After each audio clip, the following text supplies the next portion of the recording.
డబ్బుని మ్యూచువల్ ఫండ్స్లో పెట్టాలా? అమ్మో! వాళ్ళు డబ్బులు తీసుకెళ్ళి స్టాక్ మార్కెట్లో పెడతారంట. ఎప్పుడు అప్ అండ్ డౌన్ అవుతూ ఉంటుంది. మనం డబ్బులు పెడితే అందులో మొత్తం పోతాయంట అని చాలామంది అనుకుంటూ భయపడుతూ ఉంటారు. అసలు మ్యూచువల్ ఫండ్స్ అంటే ఏంటి? మ్యూచువల్ ఫండ్స్లో పెట్టుబడి పెడితే లాభమా? నష్టమా? మన పెట్టుబడి అనేది ఉంటుందా? పోతుందా? ఇలాంటి వాటి గురించి తెలుసుకోవాలంటే ఈ వీడియోని పూర్తిగా చూడండి. అంతకంటే ముందు ఇంకా ఎవరైనా సబ్స్క్రైబ్ చేసుకొని వాళ్ళు ఉంటే సబ్స్క్రైబ్ చేసుకోండి. హాయ్ అండి, welcome to Subhashini talks. Mutual ఫండ్స్లో మనం 500 రూపాయల నుండి ఎంతైనా కూడా ప్రతీ నెల ఎస్ఐపి రూపంలో డబ్బుని పెట్టుబడి పెట్టవచ్చు. అయితే మ్యూచువల్ ఫండ్లో పెట్టిన పెట్టుబడిని డైవర్సిఫై చేసి స్టాక్ మార్కెట్లో ఫండ్ మేనేజర్ ఇన్వెస్ట్మెంట్ చేసి మనకు మంచి రిటర్న్స్ని జనరేట్ చేస్తారన్నమాట. సో ఇది మ్యూచువల్ ఫండ్లో మనం పెట్టిన మనీ ఏమవుతుంది అంటే డైవర్సిఫై అయ్యేసి వివిధ రకాల స్టాక్స్లో రోజు ఫండ్ మేనేజర్ మేనేజ్ చేస్తూ మనకు మంచి రిటర్న్స్ రావడానికి యాక్టివ్గా మన తరపున ఫండ్ మేనేజర్ వర్క్ చేస్తారు. అయితే కనుక మీకు ఒక ఎగ్జాంపుల్ రూపంలో వివరిస్తాను. అసలు మ్యూచువల్ ఫండ్స్ అంటే ఏంటి? ఇది ఒక బిజినెస్ లాంటిది అనమాట.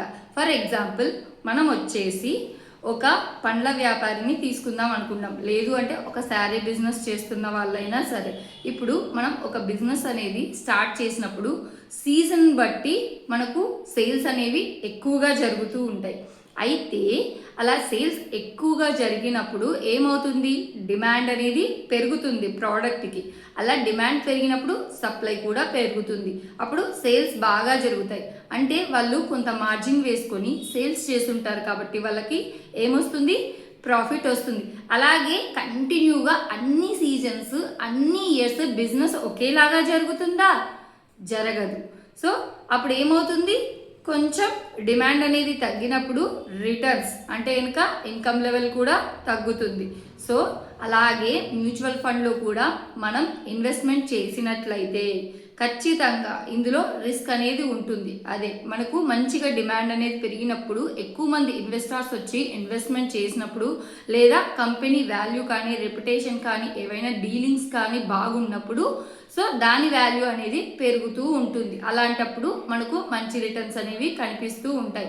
అయితే అప్పుడప్పుడు ఖచ్చితంగా ఏ బిజినెస్లో అయినా సరే, ఏ కంపెనీలో అయినా సరే ఖచ్చితంగా ఏవో ఒక ఇష్యూస్ వస్తాయి, అన్సర్టనిటీ అనేది వస్తుంది. అంటే ఇప్పుడు ఒక పండ్ల వ్యాపారి కానీ ఒక శారీ బిజినెస్ చేసే వాళ్ళు కానీ కంటిన్యూగా 365 days కొన్ని ఇయర్స్ పాటు అలాగే సక్సెస్ఫుల్గా ఉంటుందా? మధ్యలో ఫెయిల్యూర్స్ రావా?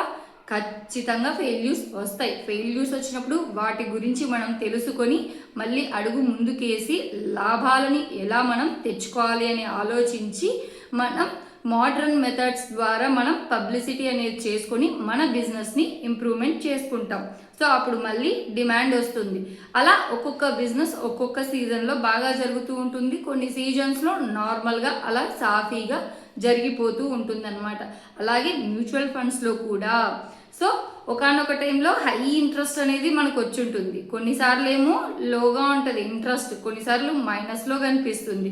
కానీ లాంగ్ టర్మ్లో అంటే ఇప్పుడు బిజినెస్ అయితే కనుక మనం ఈరోజు పెట్టేసి సరిగ్గా రిటర్న్స్ రాలేదని చెప్పి ఒక సంవత్సరం తర్వాత మానేస్తామా? సో కొత్త కొత్త మెథడ్స్ నేర్చుకొని అలా లాంగ్ రన్లో మనం వర్క్ చేస్తూ వెళ్ళినట్లయితే, కష్టపడితే మన బిజినెస్ని మనం ఎక్స్ప్లోర్ చేసుకుంటూ వెళ్తే సక్సెస్ అనేది కొన్ని ఇయర్స్కి వస్తుంది. అలాగే మ్యూచువల్ ఫండ్లో కూడా మనం ఇన్వెస్ట్మెంట్ చేసుకుంటూ ఇన్వెస్ట్మెంట్ మెథడ్స్ని తెలుసుకొని ఎందులో పెడితే మంచి రిటర్న్స్ వస్తాయో తెలుసుకొని అప్డేట్స్ అన్నమాట, అంటే న్యూస్ని ఫాలో అవ్వాలి. సో అలా అప్డేట్స్ తెలుసుకొని ప్రతీ నెల కొంత మొత్తాన్ని సిస్టమాటిక్ ఇన్వెస్ట్మెంట్ ప్లాన్ ద్వారా మ్యూచువల్ ఫండ్స్లో పెట్టుబడి పెట్టినట్లయితే ఇక్కడ మనమంటూ రిస్క్ ఫేస్ చేసేది ఏమి ఉండదు, మనమంటూ మేనేజ్ చేసేది ఏమి ఉండదు. మ్యూచువల్ ఫండ్స్లో పెట్టుబడి పెట్టినట్లయితే ఫండ్ మేనేజరే మన డబ్బుని మేనేజ్ చేస్తాడన్నమాట. యాక్టివ్గా డైలీ మన డబ్బుని డైవర్సిఫై చేసి స్టాక్స్లో ఇన్వెస్ట్మెంట్ చేసి మనకు మంచి రిటర్న్స్ వచ్చేలాగా చేస్తాడన్నమాట. సో ఇది కూడా ఒక బిజినెస్ లాంటిదే అనమాట. మీరు బిజినెస్ని వదిలేస్తారా? వదిలేసుకోరు కదా. ఖచ్చితంగా అందులో సక్సెస్ సాధించాలని కొన్నిసార్లు అప్ అండ్ డౌన్స్ వచ్చినా కూడా దాన్ని కంటిన్యూగా చేసుకుంటూ వెళ్తే కొన్ని సంవత్సరాలకు ఖచ్చితంగా సక్సెస్ వస్తుంది. ఇప్పుడు రిలయన్స్ జియో తీసుకుందాం, కొన్ని సంవత్సరాల పాటు బ్యాక్గ్రౌండ్ వర్క్ చేసి ఉంటారు. తర్వాత లాంచ్ చేసినప్పుడు ఫ్రీగా ఇచ్చారు, జనాలు అలవాటు పడేలాగా చేశారు. తర్వాత మళ్ళీ ఛార్జెస్ పెట్టారు, మళ్ళీ తర్వాత జిఎస్టీ వచ్చింది. సో ఇలా రేట్స్ అనేది పెరుగుతూ పోయింది. అలా పెరిగినంత మాత్రాన జియో సేల్స్ పడిపోయాయా? లేదు కదా. జియోనైతే అందరు కస్టమర్లు అలాగే యూజ్ చేస్తున్నారు, వాళ్ళు సేల్స్ అనేది పెంచుకున్నారు. ఏ వ్యాపారమైనా అంతే, టెక్నిక్స్ మార్చుకుంటూ జనాలకు అలవాటు పడేలాగా చేసి వాళ్ళ బిజినెస్ని ఎక్స్ప్లోర్ చేసుకుంటూ మంచి ప్రాఫిట్స్ అనేది గెయిన్ చేయడానికి వాళ్ళు ట్రై చేస్తూ ఉంటారు.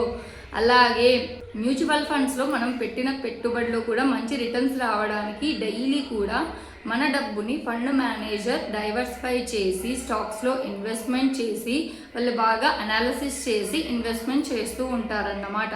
సో మ్యూచువల్ ఫండ్స్ అనేది కూడా ఒక బిజినెస్ లాంటిది. ఇందులో పెట్టుబడి పెట్టి లాంగ్ టర్మ్లో మనం వెయిట్ చేసినట్టయితే ఖచ్చితంగా మనం మంచి రిటర్న్స్ని అనేవి జనరేట్ చేసుకోవచ్చు అన్నమాట.